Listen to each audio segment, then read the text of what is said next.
Misharasa Chodesh. So we saw the new moon. Ve'eno yochel lahalech, and he can't walk. Molichin also al chamor, you bring him on a donkey.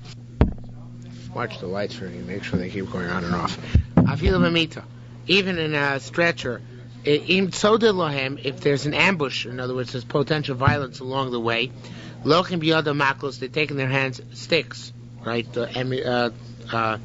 Weapons. If it's very far away, lochim biyada mizonos, they take food. Now this is even on Shabbos. Obviously on weekday it's no chiddush, but it's your mechal Shabbos in all these fashions. If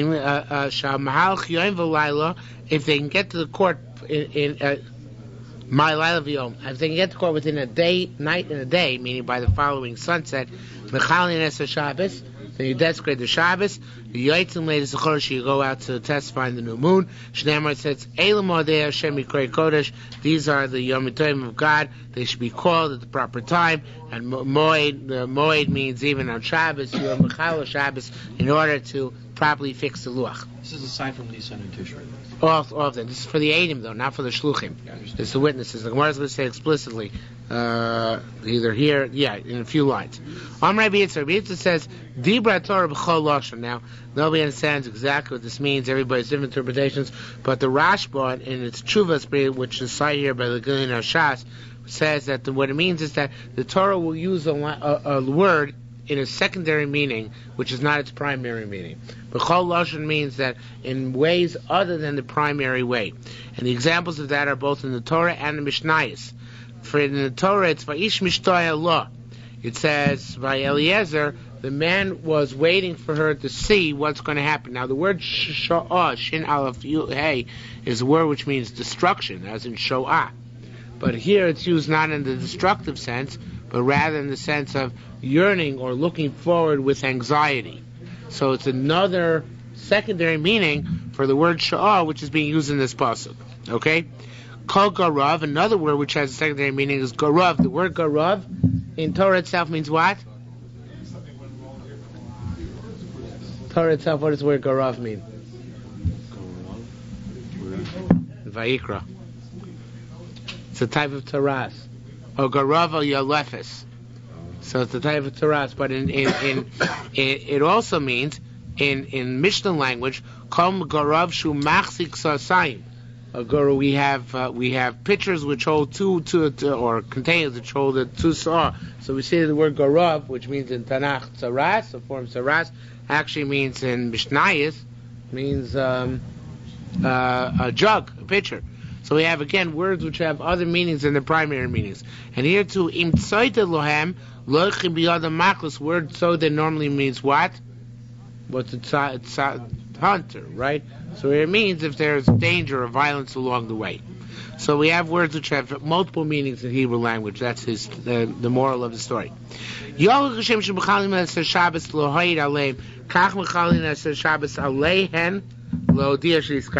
the question. Do we say just like your Mechal Shabbos for the Eidim to come to Beis Din? So to the Shluchim are Mechal Shabbos in order to go notify people that Rosh Chodesh has been fixed. Ta'amalomar Asher Tikru'u, the ones you should call. Al Kriyasan Mechal Shabbos, on calling them, meaning on setting Rosh Chodesh, you fix you Mechal Shabbos. Einat Mechal Shabbos Lodiyah Shis Kaimu, but you're not Mechal Shabbos to tell people when Rosh Chodesh was made. So it's only one direction to get to Yerushalmi, but not to go over Yerushalmi to tell people that it was made. That's not as urgent. Rishimon Lakish boy. Now, it's an interesting question here. Shmuel is going to address essentially till almost to the end of the parak. Rishimon Lakish asks, now, you're supposed to harvest the Omer at night. And harvesting Omer at night is Doicha Shabbos. If Shabbos, second day Pesach comes on Shabbos, so you're supposed to be doich at night to go and cut the omer. What happens if you miss the nighttime? Can you do it in the morning? That's a worse question. Or is it only doich Shabbos at the proper time? We say things which it says b'moyad though or doich Shabbos. But what about it at the wrong time? Now, really, there's an abstract question which underlies this Gemara and the subsequent few passages of the Gemara. The underlying question is: in a day, in a 24-hour day, are the night and day considered to be one unit, or are they two separate units? And therefore, if you're told you Mechal Shabbos in day, at night, can you do it during the day of the same date? And vice versa, you Mechal Shabbos during the day, can you do it the night before of the same date? Okay? This kind of raises another question. I guess I didn't realize that the somewhere. I wanted to think that it's an issue of Seder Halot Haseh, but obviously it's not. It's a special Xeris Akasu, the Chorish of Katzir Tishpos, right? Only Chorish and Katzir Shorashus, not Chorish and Katzir Shor Mitzvah. It's not because of Seder Halot Haseh. Because otherwise you'd run against Shabbos. Right. It's a special Xeris Akasu, but it's Doicha Shabbos. Okay?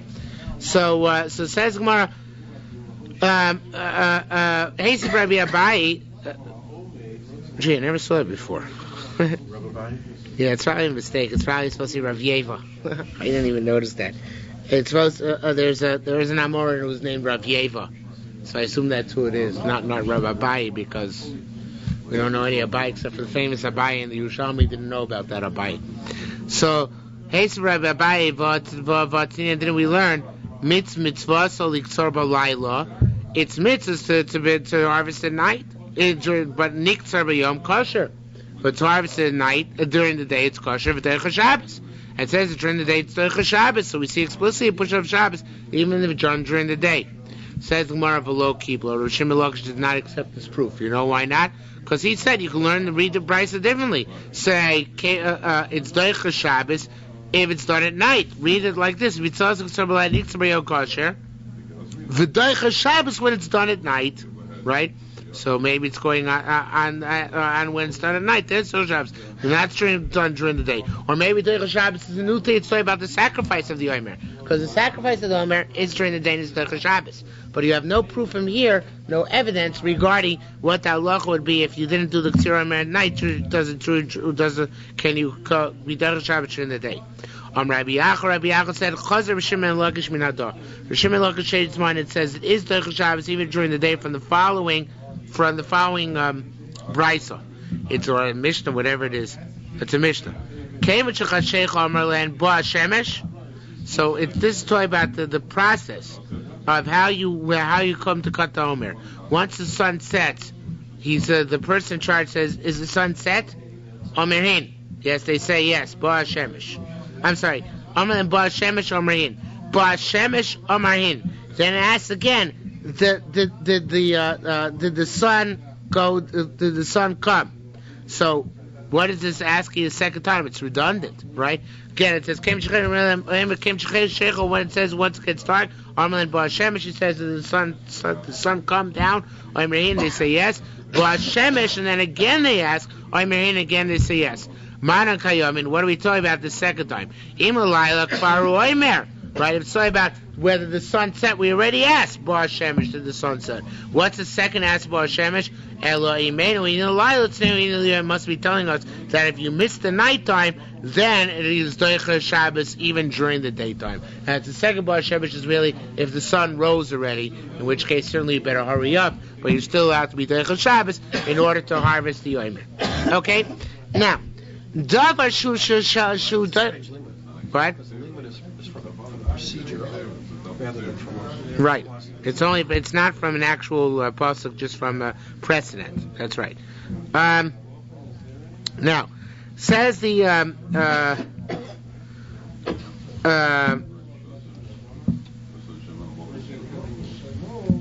truth is that I have to in the name of intellectual honesty. Not related to your question, but the Korban Eidah is much more expansive on this proof. He says the proof is from a much more elaborate series of phrases in the Brisa over there in Menachos, one of which is redundant. But not, he says, the way the Gemara reads is not the precise way in which the Brisa is structured there. He says it's structured somewhat differently. The bottom line is that there's an extra question or an extra statement. The way the Korban Eidah actually is, it's an extra statement that Doichas of Shabbos, which is obvious. We know it's Doicha Shabbos because it says there the way the Brisa is structured, the way the Korban Eidah brings it down. We ask on Shabbos, is a nightfall yet? And he says yes. And then he says again, and then it says afterwards, and it's Doicha Shabbos. But we already know it's Doicha Shabbos because it already said that the guy in charge asked his night fallen, meaning that it's already Shabbos. So therefore the Gemara responds, therefore the second time around it said when it says Doicha Shabbos, it must be coming to us that it's Doicha Shabbos even during the day. So it's a different proof than the Gemara itself brings down. The bottom line is that there's excess verbiage there, and that indicates to us that it's Doicha Shabbos even during the day. Okay, now, top of the Yura Menalf, for instance, you have karbanos which you do during the day, and the Doicha Shabbos during the day. Okay, do the machshir to prepare the karbanos from the night before, or do I say this is the opposite of the case which is held with Reish Lakish? Must you wait for the day to come until you actually do the machshir? So says the Gemara, Vatninon isn't explicit. It says when the Kohen Gadol had to bring the pancakes every day, so that during the nighttime, before dawn, they used to take the pancake makers and put the pancake makers in the pancake room in order to start making the pancakes before daybreak. So we see that even though the pancakes only Doicha Shabbos during the day, you start making the night before. Says Maru says, on a weekday, how you know it's on Shabbos? Says Mara, no. Tan Rabbi Chia, because that's in Masechta Tamid, and Rabbi Chia learned about all Masechta Tamid. Zeh Seder Tamid LaAvodas Beis Elokeinu. This is the order of Tamid for the service in our divine temple. Bein b'chol, bein b'Shabbos. So even on Shabbos, this is the same order we would follow. So we see it's Doicha Shabbos even before daybreak. Even though the primary mitzvah is during the day, you're already Doicha Shabbos for the preparations the night before. Vatninon, and this is also another proof. There's not a kasha. It's really it's a proof. Vatninon, we also learned that a Mishnah katzruv and asnu b'kupos. They harvested the carbon omer at night, which is proper. They put it into baskets. They brought tazara for yumahavavino sabu'ur. They toasted it at night in a fire because it says that the carbon omer should be toasted and then ground up into flour. So what do we see? When did they grind it? And then when did they toast it? At night. But the mitzvah of carbon omer, of sacrificing the omer, is only the next day. So therefore we see that you can do the preliminaries even at night. So says the Gemara, Divrei Meir, that's the Divrei Meir. Rabbi Yossi says, Mikevan she'yischu b'mitzvah omri lo marek. Rabbi Yossi says, no, that's not the reason, because this is not Rabbi Yossi the Tana, this is Rabbi Yossi the Amora. Rabbi Yossi the Amora says it's not a proof from there. He says because there, since he started the Tzira Omer is Doicha Shabbos at night. So once he started being Doicha Shabbos, so he continued being Doicha Shabbos and also do the toasting of the Omer night. But our question is where the actual Tchiyah Shabbos only begins formally after daybreak. Can he begin the process the night before? And that we have no resolution from there. Okay? Says the Gemara, Rabbi Yedin Kaputkaya. Rabbi Yedin Kaputkaya asked, Kumi Rabbi Yossi in front of Rabbi Yossi, the same Rabbi Yossi. I don't say what's not a good proof. Hagatzmecha. Analyze this in the following case. Sheba min aliyah. Let's say it's a year, there's some years in which they didn't have a harvest special for the carbon omer. They had already cut grain. So then you nevertheless toasted from the night before. So became Shisra Mitzvah Edom Rilom Marek, right? There's no mitzvah which he began to tell him to finish, right? So therefore it's evidence that you can begin the machshirin even if you haven't yet begun a part of the process, which is actually itself Doicha Shabbos. You can begin the machshirin and continue the machshir the night before for a mitzvah which is going to be Doicha Shabbos during the ensuing day. This whole phrase, she'yischu mitzvah omer lo marek, is not a legalistic principle at all. It's like, since the whole thing is shot, let's shoot the whole blind. That's kind of what's. No, so it is. It's like the Nitner Shabbos Litchos. It's the Chuya. But each and every time you do something, talk about it. Usually, typically, it's the Chuya every year. No, That's what he's saying here. In a Chanami, it's not. Since the process of the Omer has begun, and it will finish, so therefore it's one long process in which Shabbos is pushed aside. Well, I understand that's what it's saying. Yeah. It just doesn't seem like... By the way, this is the source of the statement which we have, a masculine mitzvah and lo gemor.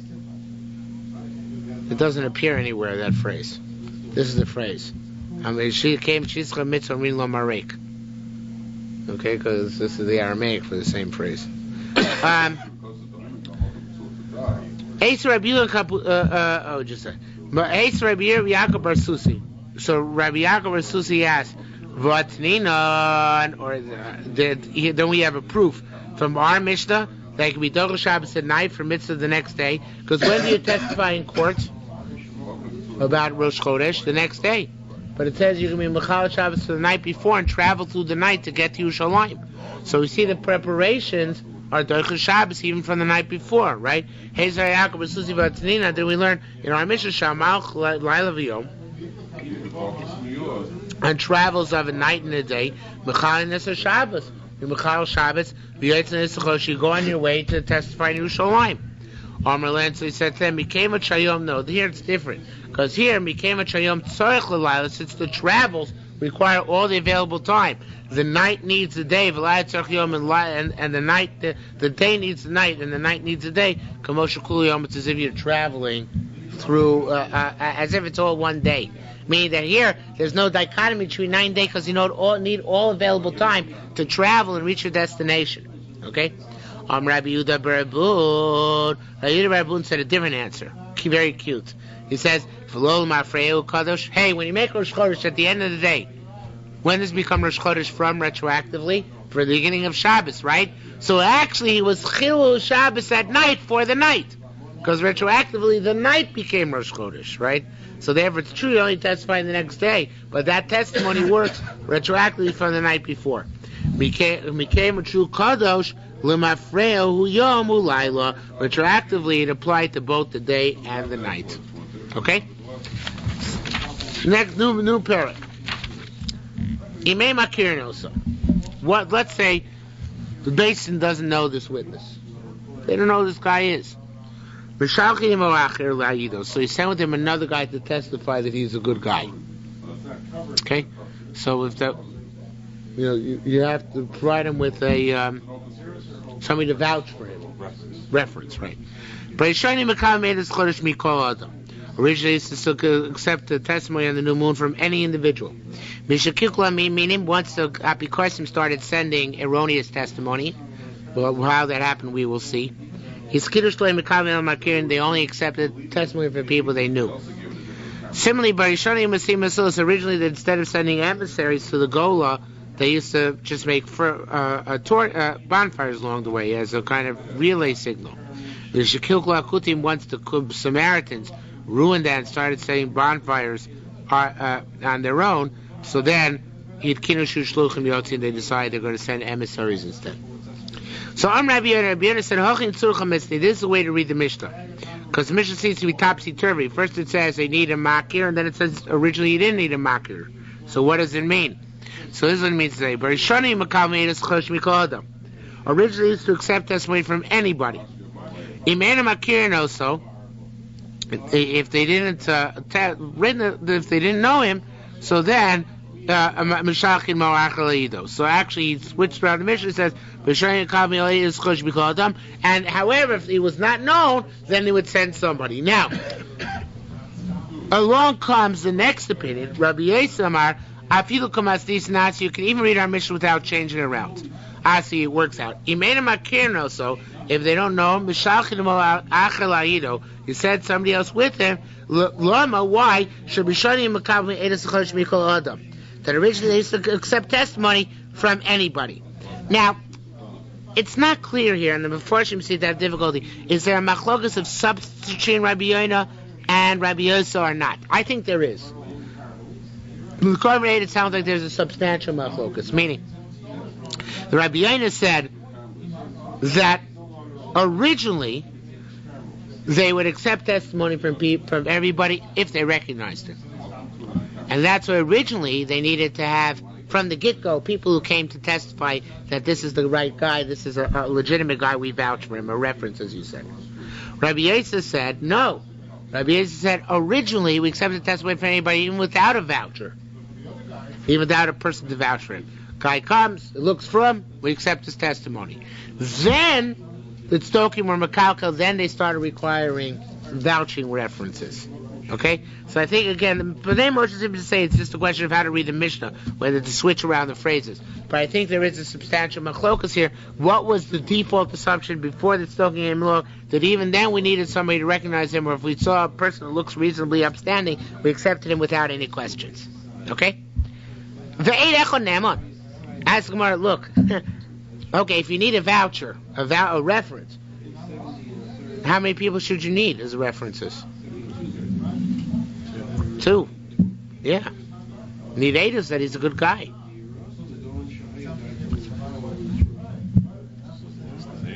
What? Why is it less than Eidos? Why?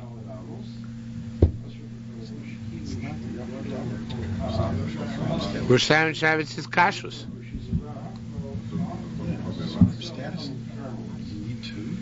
That's Gemara's question. Obviously, Gemara's not going to remain with that, right? Maybe what you're saying is really the Gemara's answers. Gemara's answer. So it says literally, it's a phrase which means we gave you what you had. What it means here is that it's only a chumah d'Rabbanan to require testimony that the guy's okay, right? So Rabbanan, they said we're going to require testimony on the guy that he's a good guy, but one witness will suffice. Okay, so as you said, you only need credibility here. You don't need true aidus. That on the aid of the chodesh, you need to have one witness that he's okay, not more than that. Okay, so it says the Gemara again. They gave it to you from your own account. Really, you shouldn't require aidim at all. Rabbanan say you should require aidim. They say that one is enough. Okay, now the shaila is one witness should be believed as 2. Now this is talking about. Obviously it's not talking about the guy who comes to testify. This guy is kosher, because obviously we just say you only need 1. Rather it means the way the Hagos on the bottom from Rabbi Yaakov Moshe Landau, that's all the way in the bottom, the Hagos Agreem says, means, let's say one of the guys is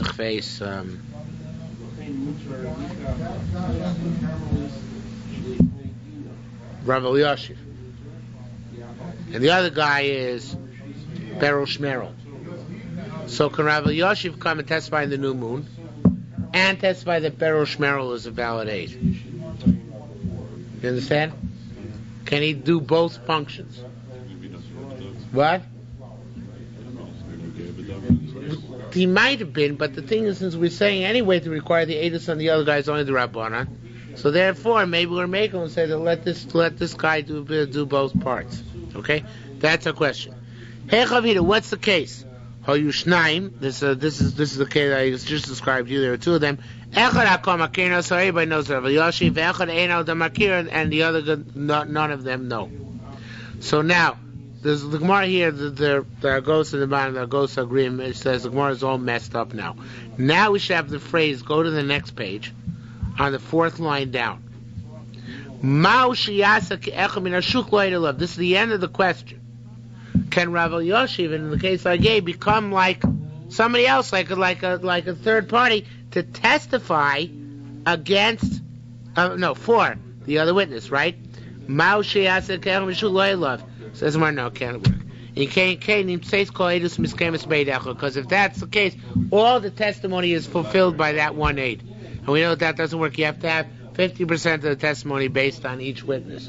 And here Rav Elyashiv really is ultimately sustaining the entire, in my case, Rav Elyashiv is sustaining Beryl Shmerel's testimony, so everything is coming on his basis. That is not tenable. We can't allow that, right? So it says the Gemara going back to where we were. Not going back to where we were before. That's going to come in a minute. Now, going to the second line on this page. At the end of the day, I'll have read all the lines on the page, but not in order. So now, going back to the second line of the page, Lo tzurcha da ella. That's not a kasha. Rather, a question like this, not by Edus HaChodesh. By a regular case. Are you Shnaim? There are two people. Are you Shnaim? Yeah, there are two signatories on a document. Two signatories. Signators. So the two signatories on a document. Again, the same two people. Everybody knows that's Rav Elyashiv's signature, right? So everybody knows that's his. The other signature nobody recognizes. Chavero makiro, the friend recognizes it. Okay, so the shaila is, what about the other friend who recognizes it? Now here we go back to over here. Go back to the second to the last line on Yudam base. Chavero makiro, right? Chavero ma'ashit tzayim ma'achar min hashugul ha'idela. In other words, Rav Elyashiv's signature we don't need testimony on, because everybody knows Rav Elyashiv's signature. It's not a problem. So let's divorce Rav Elyashiv from his own signature. Can Rav Elyashiv now join with another aid from the shuk? Because remember, here we need true verification.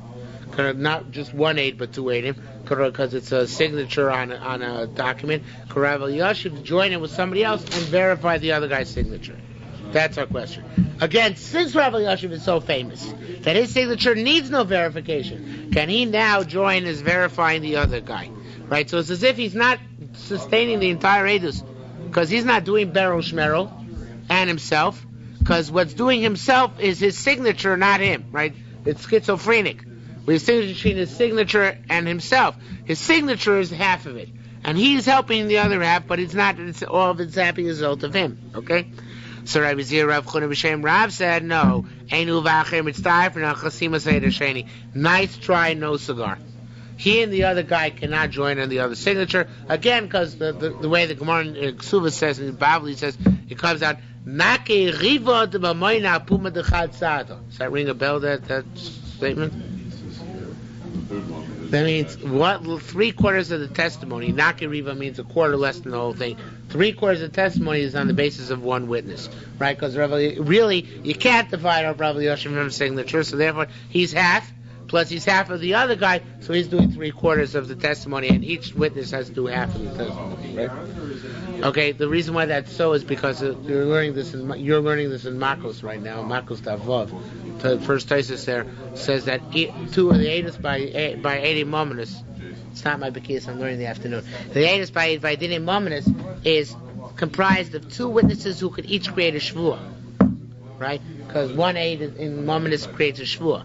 So therefore it has to be that each witness has its own relevancy for shvuah, and independently, and here clearly it's not the case, because the Rav Elyashiv witness can, but the other witness can only do it based on Rav Elyashiv, so that's what comes up to be 3/4 of the testimony. Okay, now, Amar Rabbi Yehuda, I read all the lines till the 5th line. I didn't skip any lines. Skipped a word here and there, because they were redundant, but not lines. Amar Rabbi Yehuda says, V'yos, is this always good? It means, is this right? Now, things like this, let me tell you what he's going to do before he does it inside, because it's not so clear if you read inside what he's doing. The Gillian Ephraim explains what he's doing. Before the Netzdoikim were Mekalkel, when did we assume that they were kosher? So we assumed that before the Netzdoikim were Mekalkel, that anybody came to testify who looked Jewish who looked from was Jewish, and from we accept his testimony. But that's only the Gemara is about to say if he came from a city which is mostly Jewish. Because then go after Rove, and he's assumed to be a kosher Yid, right? What if he came from a city which is mostly Goyish? What would you say then? What? He needs an aid? Yeah. How many? One. No. So in that case, the Gemara is about to say needs 2. Because that which we require, the only time one is enough is when it's only a chumrah which we had. Because we would say Mikar Adin, according to strict letter of the law, one is that he doesn't need any witnesses to testify that he's a good guy, because he himself comes from a Jewish city, so he's a good kosher Jew. So in that case, since we're machmir, it's our chumrah, we require only one witness. But he comes from a treif city, a goyish city, right? And maybe he's a goy, maybe he's not a kosher witness. So then you want to use him even before the takana. You need 2 witnesses. Okay. So ilu shnaim shiyotzim mir achas sheruba akum. If 2 people came, 2 witnesses came for Edus HaChodesh, for a city which is mostly goyim, going to Susita, like the city of Susita. What was named after the city of Susita? It's a modern Israeli trivia question.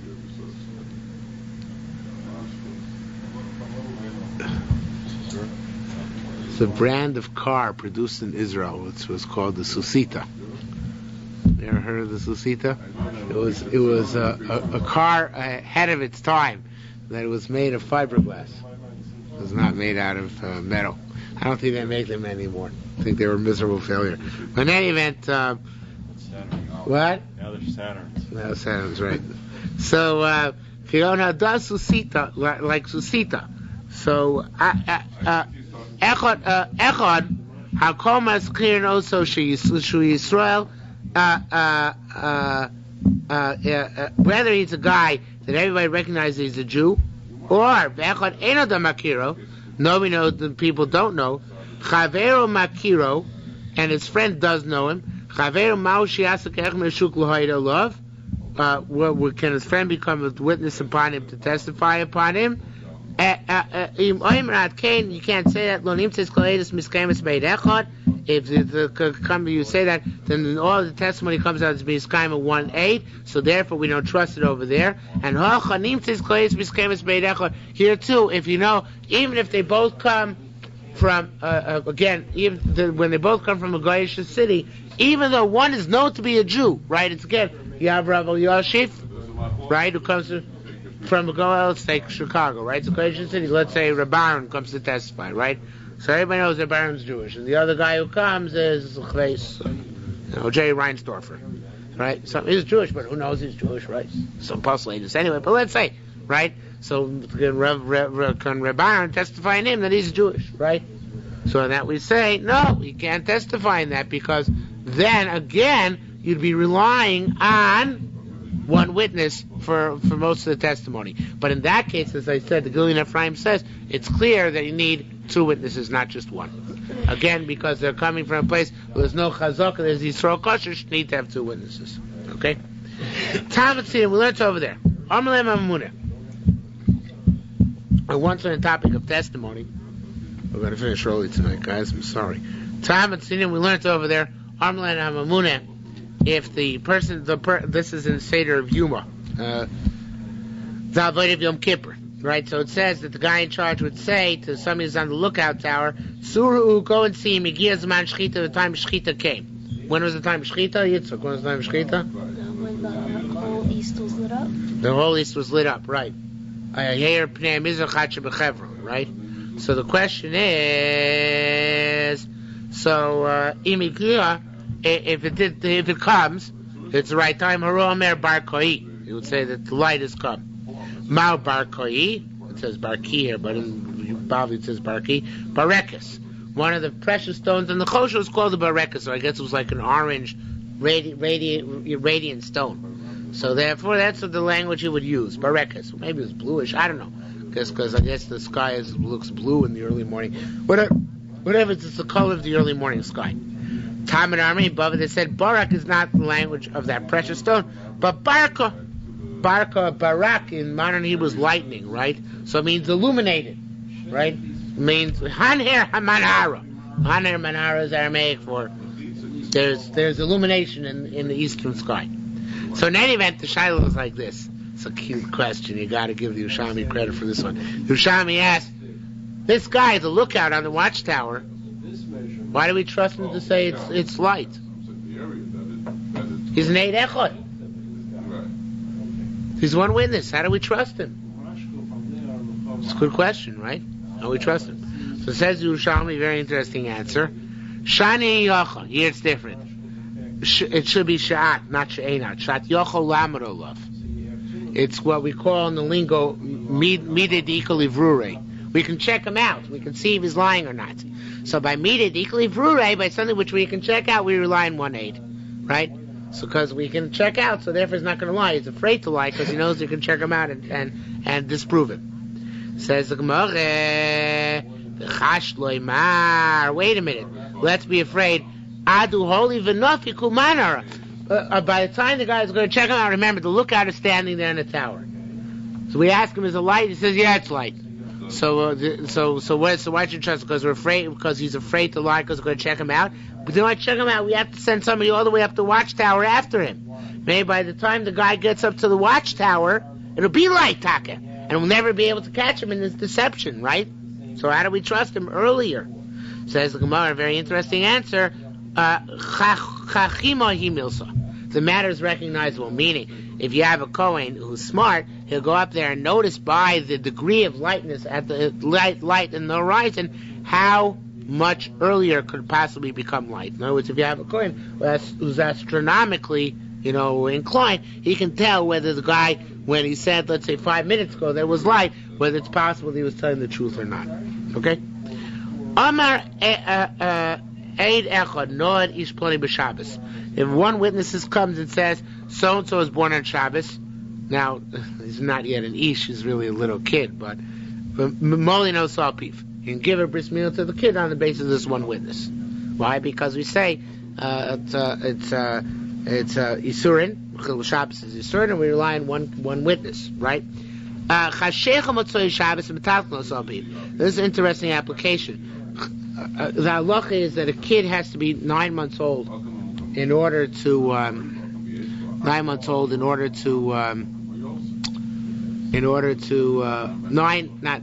fetus has to be 9 months old in order to be able to carry it, otherwise it's muktzah, right? So if the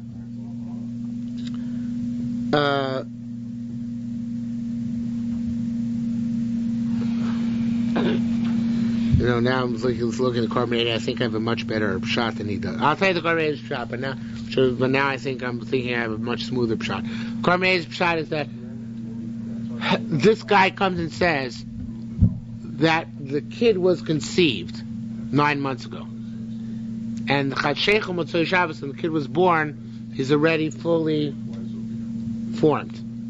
So next Shabbos we're allowed to move the kid. He doesn't become muktzah because he's considered to be a full-term viable baby. Even though an 8-month-term baby is not, a 9-month-term baby is. So therefore the next Shabbos we can move him. That's how the Carbonate learns. But that's difficult. I think the pshat is a much more simple pshat.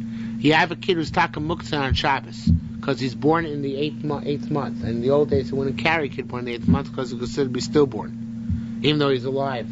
But on Motzai Shabbos, you're allowed to carry him. There's no isser. So I think what it's saying is that if a guy comes in and says, okay, Shabbos is over, we believe him, and now we can go and do mulacha based on that guy. In other words, we just happen to take the example of a kid, because we just talked about a kid of bris milah a moment ago. But really, in all matters, in other words, someone comes from outside and says, I saw 3 stars in the sky of the necessary magnitude, so we believe him, and now we can be Mechalel Shabbos, even though we ourselves didn't see that. That's also part of the Eid Echad Ne'eman business, okay? Because we can go outside and check. We don't have to go out and check. We can rely on that person, okay? Rabbi Ami Amar Metaldi Apuma de Mal Yasa.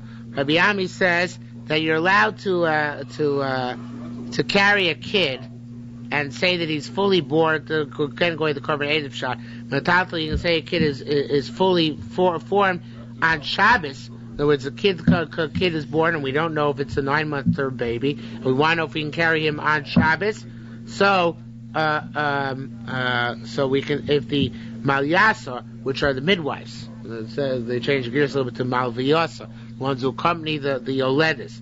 Since they say it's a fully formed kid, we believe them. Even the midwives are allowed to are believed on that cheshbon. Okay. Rabbi Ami metaltal pum de Malyasa. Rabbi Masnai metaltal evrasi de Zara. Now nobody knows exactly what that means, but I have my own shot, which is evrase are evarim, limbs. When Zohar, right? Zohar means they illuminate, meaning they're fully. You can tell he held that he was an expert enough doctor that he could tell that this is a fully formed child. And therefore, once he saw the limbs are fully formed, he didn't have to go and inquire. Is it 8-month baby, 9-month baby? He'll just go carry the kid on Shabbos. Okay? Rabbi Ami Mola Pinashim. Rabbi Ami gave bris milah on Shabbos on the basis of the say-so of women. The Amr who said Shimshas Havas Hasusis who say they saw when the baby was born, the sun was still out in the western sky over Susita, right, which was probably a city in the west of the Galilee, right? So if they would say the sun was still out, so he would be Malakid the following Shabbos, and we line these women to be Mechal Shabbos again. Eidechon and Bisur means even women, right? Makiro. Now the word makiro is redundant here. Makiro, but it's the same idea. Means, remember we said you have to have a guy to come to vouch for you, right? So can the guy who comes to vouch, can he be Mechal Shabbos? If they have to travel to Yerushalmi on Shabbos, does the voucher guy come Mechal Shabbos too? Makiro Ma'al Chalav for Shabbos. Nishminu Min Adot. Let's bring a Eid Echad B'Usha. Yes, there was a Maisa when I went down. It's amazing Maisa. Oh, if Rabbi Roy would say this, they would get in so much trouble. Maisa Shirati went down to testify al Eid Echad B'Usha on a certain witness for Eid Sachodesh in Usha. Usha was one of the places that was. So he went down to testify. This guy was an okay guy. This Beryl Shmerel was a valid guy. Rabbi Noroi was a big Tana. He went to testify. V'lo hayud tzrichim li. They didn't need me. There were guys there who could have identified Beryl Shmerel as being a good witness. So why'd I go? Ila bikashti. I was looking for a ruse. L'hakbil pnei chaverei, to go meet my friends on Shabbos. Isn't that amazing? So he used this. He said he used this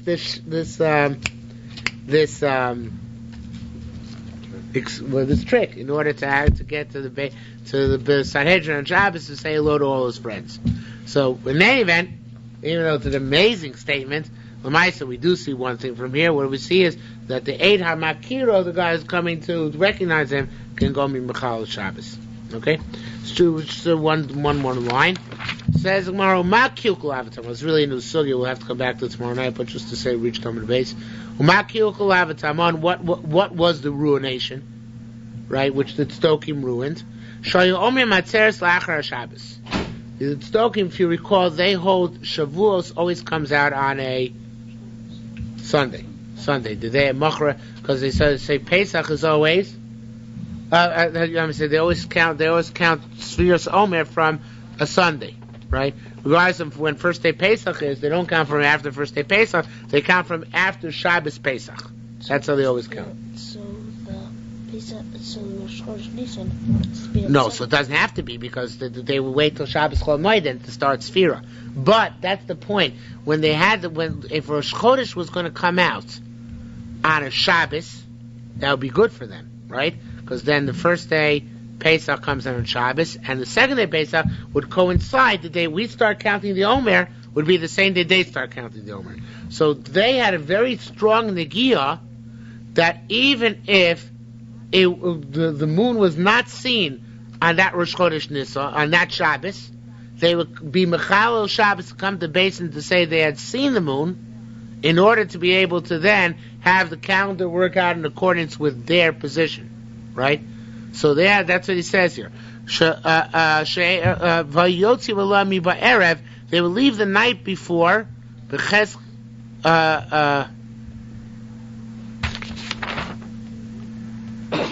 They will leave the night before, right? With the assumption it was Mekudash, even though it was actually a lie, right? They would just say, oh yeah, we saw the moon the night before, meaning Friday night, in order to make that Shabbos Rosh Chodesh, even though it was actually a lie. Okay? So says Mara, if that's the case, Miato Nisan lo yikablun, al shaydi yachri yikablun. So the only problem is with Nisan. So let's accept them all the other months, only because of this issue. So Rabbi Yisrael Rebun, Ikar kalkuloson min Ador havos. Their primary calcula was from Ador. Now, what exactly that means is a good question, but I didn't prepare it what it means, so we'll have to see what it means tomorrow night.